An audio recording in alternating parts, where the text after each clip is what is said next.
G'day, welcome to the Chicken Channel. Do you know what? We roast chicken all the time. We love it. And you always have leftover chicken. There's sandwiches, there's stacks of uses. But I thought what we might do is do a chicken pizza. The world loves a pizza. But I'm going Spanish.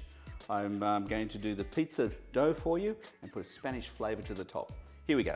Now the dough itself is rather important, but what I want to do is show you one that you can prepare straight away and use fairly quickly.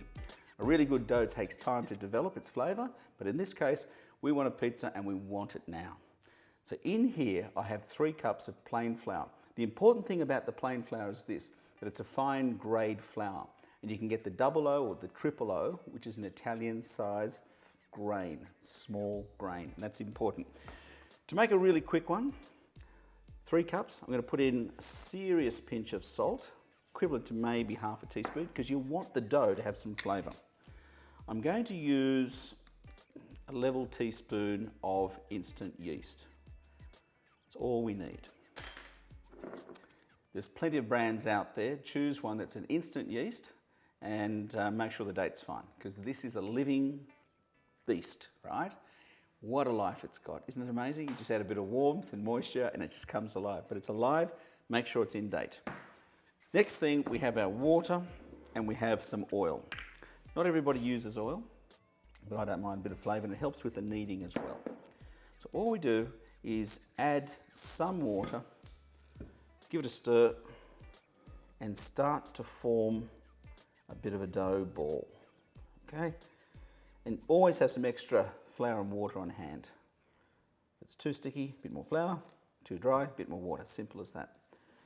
Now, what you do is, you've seen it happen a million times, right? You turn this into a dough ball and it's nice and round and tight, etc. And you can knead that away. We've done one earlier because you do need to put it aside and let it prove. And we've done that. And by proving, it'll just take 2 hours in a warm place. And this is nearly fully proved, but essentially it's taken on a lot more air, right? You see how soft that is? That's the air. We just knock that back, it's deflating, and you can see the texture there, it's fantastic. Now that is our pizza dough ready to go. Now it'll be better tomorrow and better the day after, so always make more than you need, and it freezes extremely well. Now as for the toppings, again, I want to go Spanish, so earlier on I diced some chorizo and some potatoes. Now the potatoes were pre-cooked. Drop the whole potato into some water, bring it to the boil for 15 minutes, then take it out, let it come to room temperature.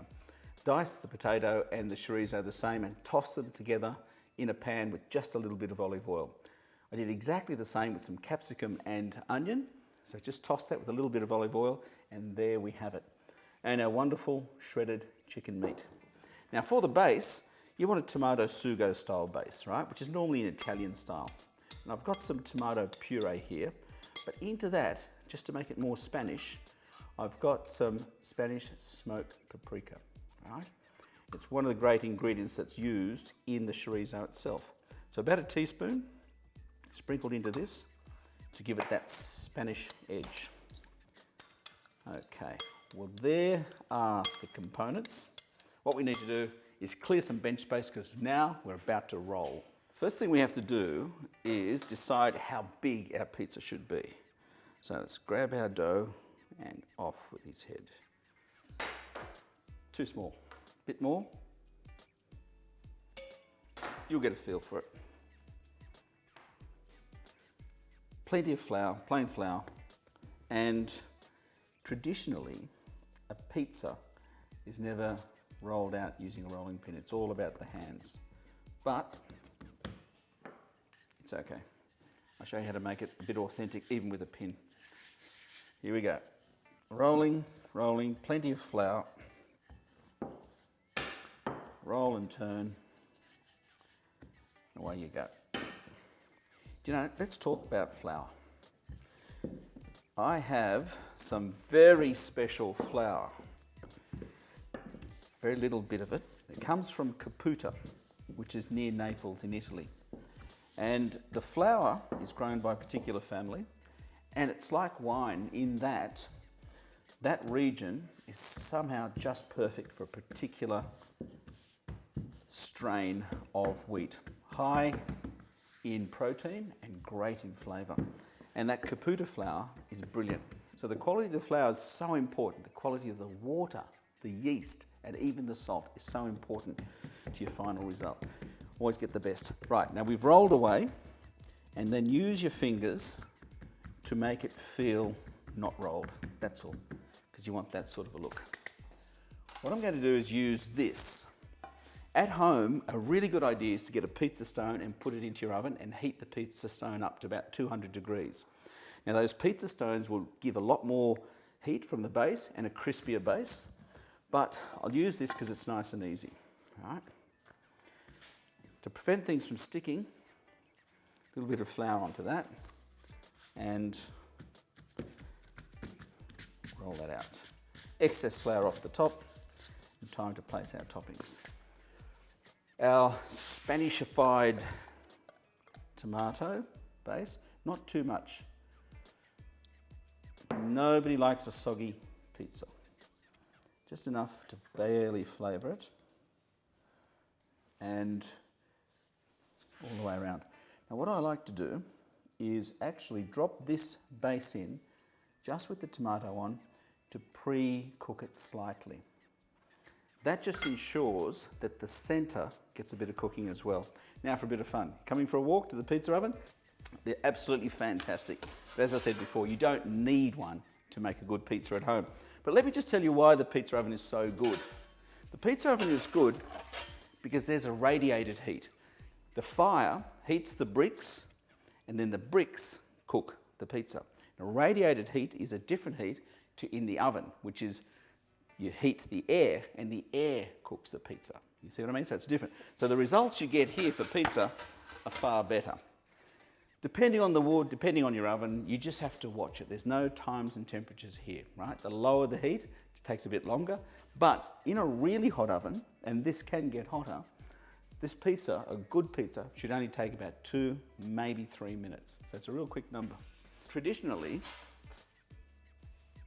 right, you just throw the pizza on the stone itself. Might do the next one like that. Pizzas are so popular these days, you can make your own. So as I said, we're going Spanish. First of all, a little bit, and not too much, we don't need too much topping. A little bit of our shredded chicken from a leftover roast.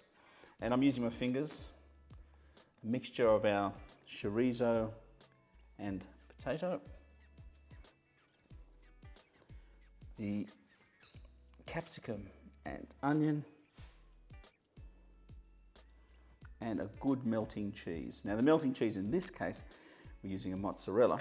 However, bocconcini, fontina, any of those great melting cheeses are fantastic. The cheese is going to help hold our topping on as well. Done. You know the drum, back into the oven. And again, all you have to do is watch it, right? Twist it around if you need to, watch it. Once the cheese melts, and it's starting to brown, your pizza's ready, provided the edges are starting to look a little bit darker as well. While that's cooking, let's make a little mayonnaise that'll go on top. This is just a whole egg mayonnaise. This is some crushed garlic, about 1 clove, and a little bit of lemon juice. Okay, stir that through, and we've got a really makeshift aioli. Perfect. Let's check the pizza.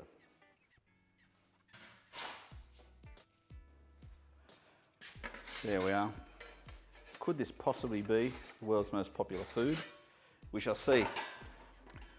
Well, a bit of a drizzle over the top with our little garlic mayonnaise.